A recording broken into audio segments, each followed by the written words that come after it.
Dalam kita merancang dan mengimplementasikan database atau basis data, ada 6 langkah dasar yang mendesain dan mengimplementasikan sistem database. Bagaimana langkah-langkahnya? Yang pertama,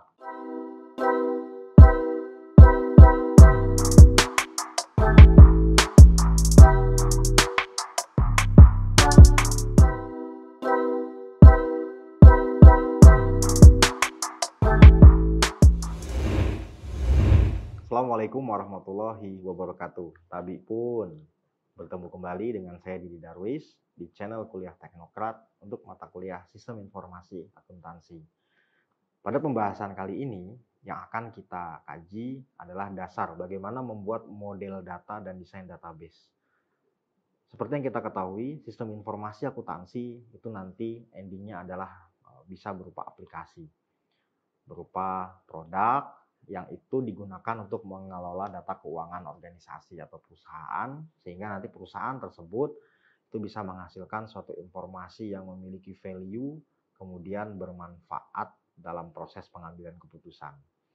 Nah, sebelum kita tahu bagaimana cara membuat aplikasinya, nah tentu kita harus bisa memodelkan dan merancang datanya dulu. Data dalam hal ini itu dituangkan dalam bentuk database atau dalam bentuk basis data. Nah, kemampuan seseorang yang membangun sistem informasi akuntansi, baik itu programmer ataupun analisis dan desain, maka harus memiliki pemahaman bagaimana cara membuat database dan bagaimana memodelkan datanya. Karena tahap ini merupakan tahap yang paling penting sebelum kita membuat database akuntansi.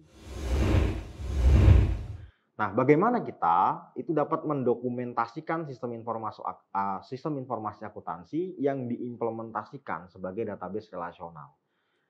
Nah, seperti yang sudah kita ketahui bahwa saat ini database yang paling banyak digunakan di perusahaan adalah database yang bersifat relasional, di mana antara tabel atau tiap entitas dalam database itu saling terhubung, ya, saling terhubung, kemudian saling memberikan akses informasi.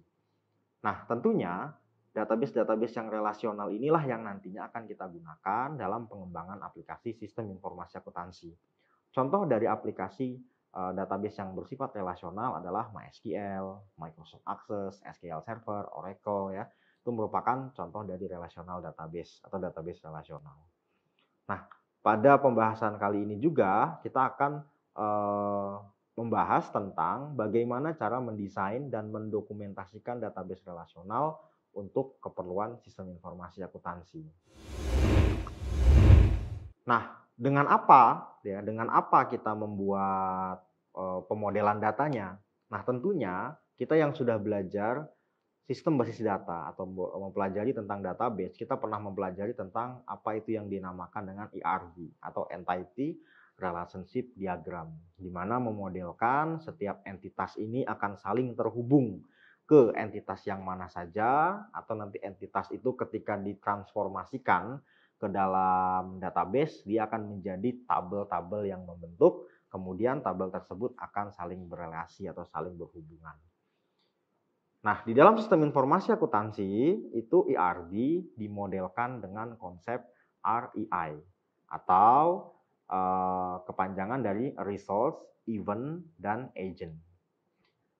Nah, seperti apa? Kita akan coba bahas. Nah, dalam kita merancang dan mengimplementasikan database atau basis data, ada 6 langkah dasar yang mendesain dan mengimplementasikan sistem database. Bagaimana langkah-langkahnya? Yang pertama, dari ke-6 langkah tersebut, yaitu mengidentifikasi kebutuhan informasi para pemakai.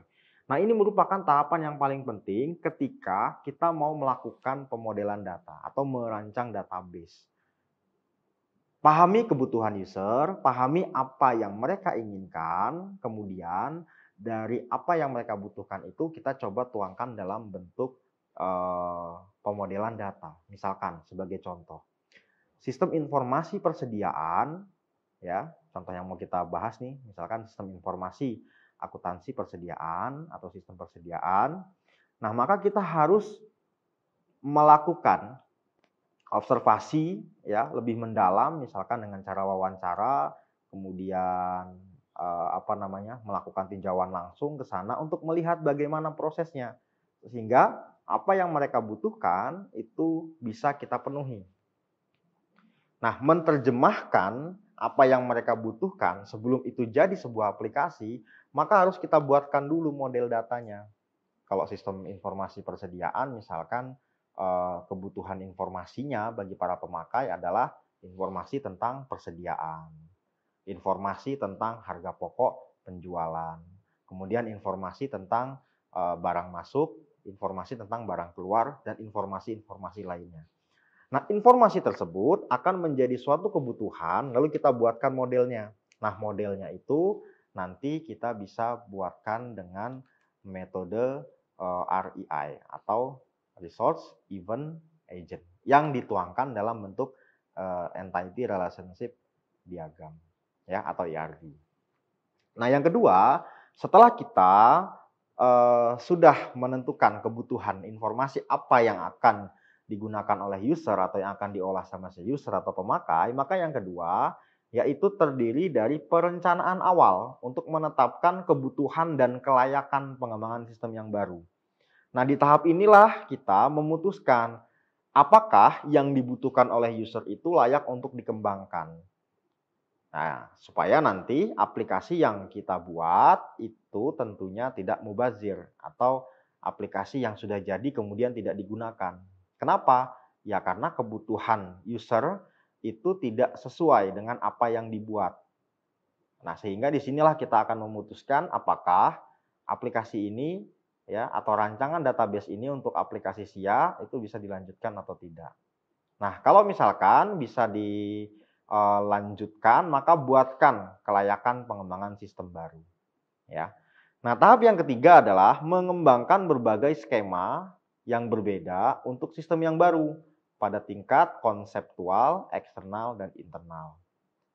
Dan yang keempat, menerjemahkan skema tingkat internal ke struktur database yang sesungguhnya yang akan diimplementasikan ke dalam sistem yang baru tersebut. Nah, pada poin nomor 3 tadi, kita membuatkan pengembangan sistem yang baru dalam bentuk pemodelan data pada tingkat konseptual. Nah, ERD itu tingkat yang berada di konseptual. Kemudian kebutuhan eksternal dan kebutuhan internal. Nah, kita kaitkan dengan yang keempat ini. Nah, penerjemahan skema tingkat internal ke struktur database yang sesungguhnya ini itu akan diimplementasikan ke dalam sistem baru tersebut. Jadi dalam bentuk rancangan ini nanti itulah yang akan diterjemahkan sehingga menjadi aplikasi yang akan dibuat. Lalu yang kelima, mentransfer semua data dari sistem sebelumnya ke database SIA yang baru. Nah, misalkan sebelumnya itu sudah ada sistem yang berjalan tetapi belum menggunakan konsep sistem informasi akuntansi. Katakanlah misalkan data diolah secara manual atau dengan menggunakan Microsoft Excel. Nah, Excel itu kan bisa diekspor ke dalam database ya, bisa dipindahkan ke dalam database atau bisa ditransfer ke dalam database. Nah, sehingga jika memang data-data tersebut dibutuhkan, masih dibutuhkan, maka data tersebut bisa kita konversi ke sistem yang baru. Nah, apakah harus? Ya tidak juga, tergantung dengan kebutuhannya mereka. Ada yang memang organisasi atau perusahaan ketika membuat sistem informasi akuntansi yang baru, itu datanya dimulai dari nol, ya. Proses transaksinya dimulai dari nol. Jadi nanti dia mau membuat pemisahan antara yang masih manual dengan yang sudah menggunakan aplikasi sistem informasi akuntansi. Nah, tetapi tidak semuanya bisa dimulai dari nol. Ada juga yang memang itu mengharuskan proses migrasi. Ya, misalkan kalau kita bahas contohnya sistem informasi akademik, misalkan yang sebelumnya desktop mau kita ubah menjadi web, maka data yang ada di desktop ini harus dipindahkan juga ke dalam website yang berbasis web ini. Sehingga nanti mahasiswa ketika menginputkan KRS, mencetak nilai, transkrip, itu tidak dari nol lagi, tetapi sudah mengambil data yang sudah ada. Nah, tapi tentunya ini tantangan yang cukup berat bagi organisasi, yaitu memindahkan data, apalagi data tersebut itu dibuat di platform yang berbeda. Ya, dibuat yang satunya menggunakan SQL Server, yang satunya yang menggunakan MySQL. Nah, masalahnya data ini tidak boleh tidak terangkat semua. Semua datanya harus bisa terangkat dan dipindahkan ke sistem yang baru. Nah, itu tentunya menjadi tantangan tersendiri. Nah, kemudian setelah database atau datanya ini transfer atau dimigrasi, tentunya kita lakukan tahap yang keenam ini, yaitu penggunaan dan pemeliharaan sistem yang baru. Ya, lakukan maintenance terhadap data ya dengan cara melakukan backup secara periodik, kemudian lebih bagus lagi kalau misalkan database tersebut itu bisa di-backup ke dalam bentuk cloud ya. Kalau kita membackup-nya masih dalam bentuk hardware juga, katakanlah kita backup di hard disk eksternal, ya maka resiko terjadinya hal-hal yang tidak diinginkan akan bisa terjadi. Tapi kalau di cloud ya setidaknya data kita akan bisa lebih aman. Ya. Nah, tadi kita menyinggung terkait tentang model data dengan menggunakan konsep REI. Apa itu REI?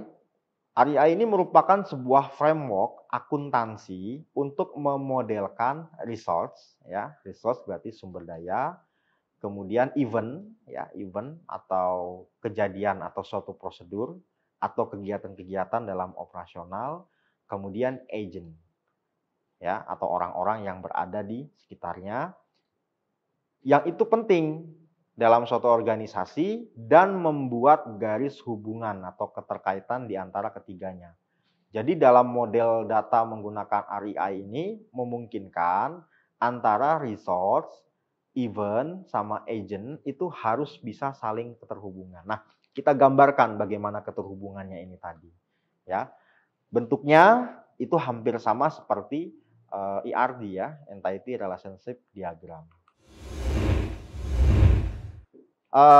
Seperti yang kita ketahui pada umumnya, ketika kita mengembangkan sebuah database atau kita mendesain sebuah database, ada perencanaan-perencanaan yang harus kita lewati. Nah, bisa dilihat pada gambar ini, yang pertama ada tahap perencanaan, kemudian analisis persyaratan, kemudian desain, kemudian pengkodean, implementasi, kemudian operasi dan pemeliharaan. Nah, pembuatan model datanya itu terjadi di 3 tahap awal, yaitu di perencanaan, analisis persyaratan, sama desain. Sedangkan tahap dari penerapan itu ada di pengkodean, implementasi, dan operasi plus pemeliharaannya. Ya. Apa bedanya Pak antara pengkodean dengan implementasi? Ya. Nah, kalau pengkodean itu kita merancang nanti database itu membutuhkan kode-kode apa saja ya yang dibutuhkan. Nah, kemudian implementasinya itu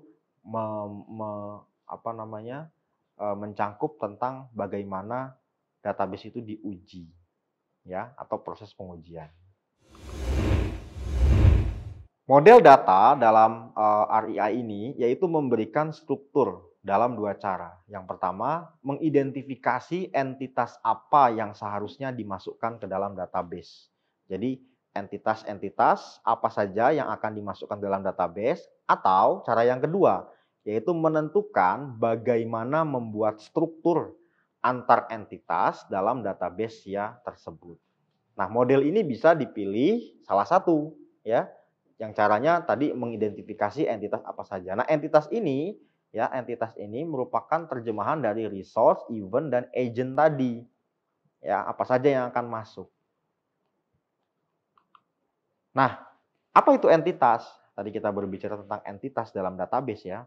Entitas ini merupakan segala sesuatu yang informasinya ingin dikumpulkan dan disimpan oleh organisasi. Kalau kita memaknai entitas itu banyak ya. Entitas bisa juga diartikan atau diterjemahkan dalam bentuk objek. Entitas itu juga bisa diartikan dalam suatu proses atau kegiatan. Ya. Nah, kalau di sini entitas ya, selain 2 pengertian yang tadi saya sebutkan, entitas juga segala sesuatu yang informasinya ingin dikumpulkan dan disimpan oleh organisasi. Disimpan dan dikumpulkan di mana? Di dalam database. Dalam model data REI, ini mengklasifikasikan sebuah entitas ke dalam 3 kategori yang berbeda. Yang pertama, sumber daya yang didapat dan dipergunakan oleh organisasi ya atau yang tadi disebut sebagai resource. Yang kedua adalah agent, di mana agent inilah kegiatan atau aktivitas bisnis. Maksud saya yang kedua adalah event ya. Event ini adalah kegiatan atau aktivitas bisnis yang dilakukan organisasi. Dan yang ketiga adalah agent. Agent itu adalah pelaku yang terlibat dalam kegiatan tersebut. Jenis-jenis entitas ya. Yang pertama yang berkaitan tentang resource ya atau sumber daya, yaitu hal-hal yang dimiliki oleh organisasi yang memiliki value secara ekonomi ya atau memiliki nilai value-nya. Contoh misalkan kas, persediaan, peralatan ya, pokoknya harta-harta atau aset yang dimiliki oleh perusahaan itu bisa dikategorikan ke dalam bentuk entitas resource atau sumber daya. Yang kedua adalah event. Event ini apa? Event adalah kegiatan. Entitas kegiatan atau entitas event adalah berbagai aktivitas bisnis yang informasinya ingin dikumpulkan perusahaan untuk tujuan perencanaan dan pengendalian atau bahkan sampai dengan pengambilan keputusan. Ya, contohnya yang paling banyak atau paling sering digunakan yaitu misalkan contohnya kegiatan penjualan, kegiatan penerimaan kas, ya semua transaksi-transaksi yang dilakukan oleh perusahaan atau organisasi itu disebut sebagai entitas yang berhubungan dengan event atau kegiatan. Nah, yang ketiga yaitu adalah berkaitan tentang agent ya. Agent di sini artinya pelaku atau pelaksana kegiatan. Yaitu entitas yang merupakan orang-orang atau organisasi yang terlibat dalam kegiatan yang informasinya ingin didapatkan untuk tujuan perencanaan, pengendalian, evaluasi. Contohnya misalkan pegawai, pelanggan, HRD, ya, bagian keuangan atau finansial, kemudian bagian gudang, logistik. Nah, itu semuanya masuk ke dalam kategori entitas yang bersifat agent. Ya. Nah, bagaimana cara kita membangun diagram REI? Membangun diagram REI untuk siklus transaksi tertentu terdiri dari beberapa langkah ya, ada 4. Yang pertama yaitu mengidentifikasi pasangan kegiatan pertukaran ekonomi ya atau yang memiliki nilai aset yang mewakili hubungan dualitas dasar yang memberi kemudian untuk menerima dalam siklus tersebut. Yang kedua, mengidentifikasi sumber daya yang dipengaruhi oleh setiap kegiatan pertukaran ekonomi dan para pelaku yang terlibat dalam kegiatan tersebut. Kemudian, yang ketiga, menganalisis setiap kegiatan pertukaran ekonomi untuk menetapkan apakah kegiatan tersebut harus dipecah menjadi suatu kombinasi dari satu atau lebih kegiatan, komitmen, dan kegiatan pertukaran ekonomi. Apabila perlu, ganti kegiatan pertukaran ekonomi aslinya dengan rangkaian kegiatan ekonomi asli. Dengan rangkaian kegiatan komitmen dan pertukaran ekonomi yang dihasilkan dari pemecahan kegiatan yang sebelumnya. Dan yang terakhir, tetapkan kardinalitas setiap hubungan. Ya, kardinalitas seperti yang kita ketahui, kalau di ERD itu ada one to one, ya, one to many, sama many to many. Nah, contohnya itu bisa dilihat pada gambar tersebut ya. Misalkan ada resource A nanti akan terhubung dengan resource B ya. Di mana pada gambar ini itu akan mengilustrasikan bagaimana hubungan antara resource, kemudian event dan agent. Jadi ketiga objek ini semuanya harus saling terhubung. Nah, itu saja yang bisa disampaikan pada pertemuan hari ini. Saya coba simpulkan bahwa dalam memodelkan data pada sistem informasi akuntansi itu bisa dilakukan dengan menggunakan Entity Relationship Diagram atau ERD. Nah, tapi ERD di SIA ini harus punya pemodelan data. Nah, pemodelan datanya yaitu dengan menggunakan REI, yaitu resource, event, dan agent.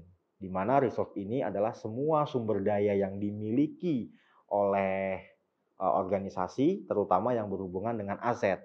Sedangkan Yang kedua itu adalah event. Event itu adalah semua kegiatan atau aktivitas yang dilakukan dalam organisasi. Penjualan, pembelian, pengadaan, perekrutan, dan lain sebagainya. Itu masuk ke dalam kategori event.